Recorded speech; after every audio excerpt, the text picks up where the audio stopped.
Este episódio é patrocinado por pessoas que escrevem Metallica com 2 T's e um L. Sejam bem-vindos a mais um 2 Minutes Too Late, o programa que vos fala das bandas de metal que nunca chegaram à fama por estarem 2 Minutes Too Late. O meu nome é Pedro Gado, sou jornalista musical e estive no famoso festival onde alguém atirou uma pedra ao vocalista de Nickelback.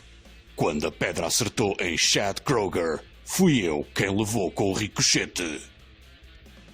O metal não é só guitarras estridentes, bateria acelerada, baixo que pode ou não estar presente na mistura e vozes que vão do mais agudo castrati até ao mais profundo ronco, vindo de um poço bem fundo onde são despejadas as carcaças do fim de um dia de trabalho num matadouro.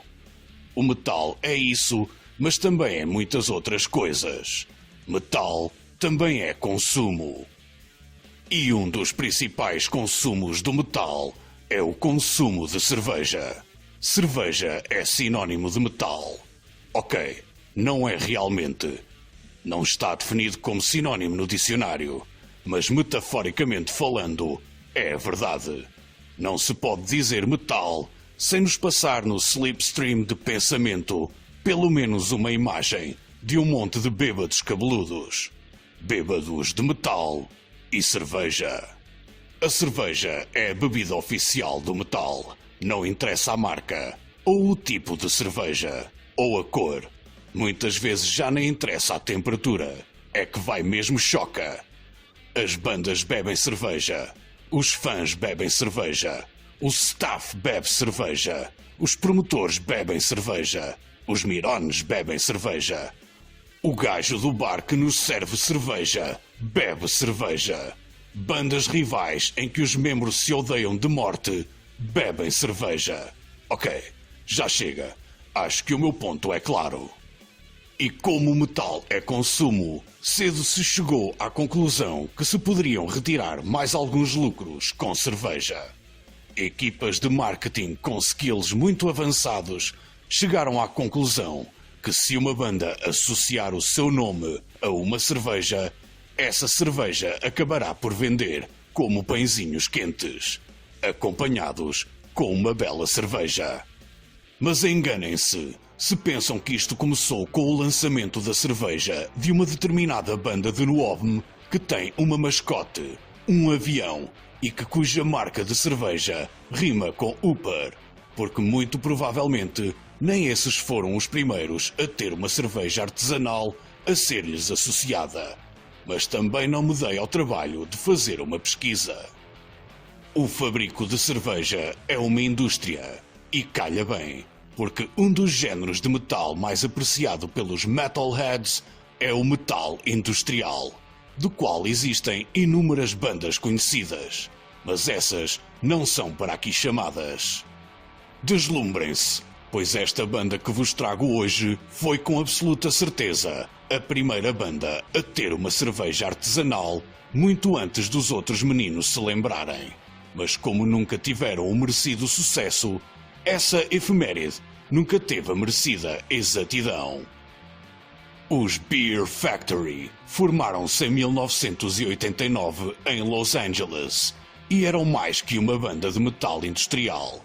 Eram uma banda de metal fabril, pois os seus 4 membros todos trabalhavam para uma fábrica de cerveja. Daí a escolha do nome. Em 1992, os Beer Factory lançam o seu primeiro álbum, Soul of a Brew Machine. Um álbum que, tal como uma cerveja preta e espessa, é um álbum violento para estômagos não habituados. Mas já se mostrava a competência de cada um dos seus membros. A brutal voz de Brandon Cowbell, os riffs de serrote de Vino Cervezas, o multicalórico baixo de Andy Chavez e a metralhadora incansável da bateria de Raimundo Bezerra.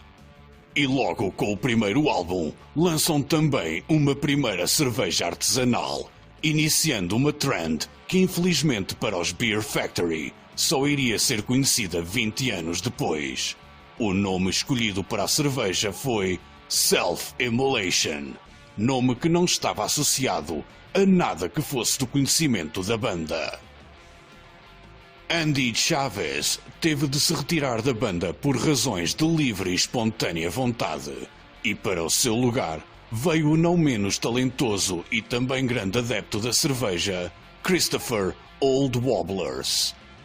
Já com esta formação, em 1995, os Beer Factory lançam o seu segundo álbum, Beer Manufacture, mesmo a propósito do fabrico de cerveja artesanal. Um disco mais refinado, como uma lager bem fresquinha.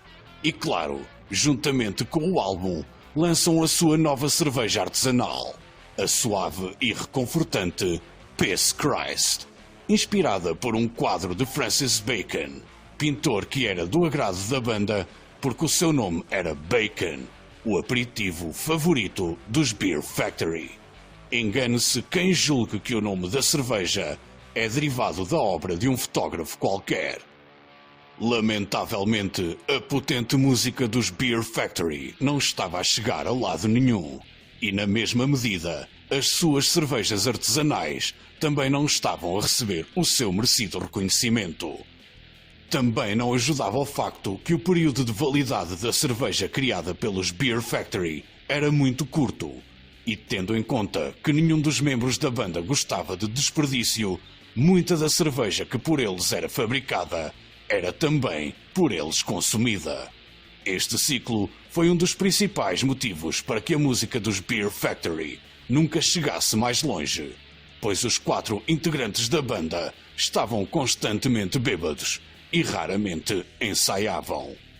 Quando o estoque da sua última criação acabou, os Beer Factory conseguiram encontrar a sobriedade para gravarem o seguinte álbum.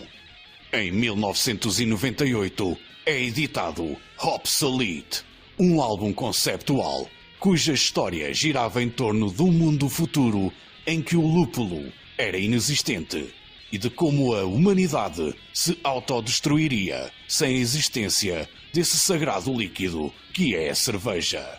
Tremo só de pensar. O single escolhido foi Chopp, inspirado pela forma de como os brasileiros pedem uma cerveja ao balcão. Ei garçom, me dê aí um chopp. Pela primeira vez na sua carreira, os Beer Factory também decidiram gravar uma cover, e a canção escolhida foi Drink and Drive, Cars, um original de Barry Oldman, um artista vanguardista que também era adepto da pinga e de condução. E foi com o nome deste tema que os Beer Factory lançaram a sua mais recente cerveja artesanal, porque segundo vários testes que eles fizeram, esta cerveja permitia que quem a bebesse pudesse conduzir o seu carro. Em 2 de cada 4 testes, o resultado era positivo. Depois de resolverem algumas contendas em tribunal relativas à condução efetuada sob a influência de bebidas alcoólicas, os Beer Factory voltaram às edições em 2001, quando lançaram Distill Mortal, um álbum que destilava poderoso metal fabril, enquanto os membros da banda destilavam mais uma cerveja artesanal. Lynch Pilsner foi o nome escolhido e escorregava que era uma maravilha. Escorregava tão bem que durante anos os Beer Factory andaram num limbo em que fizeram novos álbuns e nem deram conta que se estavam a repetir. E ainda hoje estão numa fase em que até fazem boa música e produzem boa cerveja artesanal, mas que nem uma nem outra demonstram grande relevância. Mas não há nada como abrir uma fresquinha e bebê-la ao som dos álbuns de antigamente.